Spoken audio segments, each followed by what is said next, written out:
অসমৰ অন্যতম সাংস্কৃতিক ঐতিহ্য ক্ষেত্ৰ চৰাইদেউ মৈদামে ইউনেস্কোৰ বিশ্ব ঐতিহ্য ক্ষেত্ৰ হিচাপে স্বীকৃতি লাভ কৰাৰ আজি এটা বছৰ সম্পূৰ্ণ হ'ল।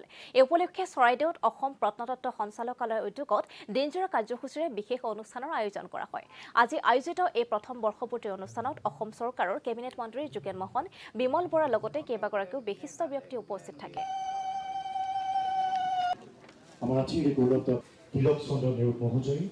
চৰাইদেউ মৈদাম ক্ষেত্ৰ বিশ্ব ঐতিহ্য ক্ষেত্ৰৰূপে স্বীকৃতি পোৱা সম্পূৰ্ণ এবছৰ হৈছে আজি, আৰু এইটো অসমবাসী তথা শিৱসাগৰবাসী চৰাইদেউবাসীৰ কাৰণে খুব গৌৰৱৰ বিষয়। আৰু এই এবছৰত চৰকাৰখনে ৰাইজৰ সহযোগত, দল সংগঠনৰ সহযোগত, সকলোৰে সহযোগত এই ক্ষেত্ৰখন আৰু সুন্দৰভাৱে আগুৱাই নিয়াৰ কাৰণে বহুখিনি প্ৰক্ৰিয়া হাতত লৈছে, আৰু বিগত দিনত আৰু বহুখিনি কৰিবলগীয়া আছে। কিয়নো বিশ্ব ঐতিহ্য ক্ষেত্ৰত যিটো কোৰ জোনৰ বাহিৰতো, বাখৰ জোনতো বহুখিনি মৈদাম আছে।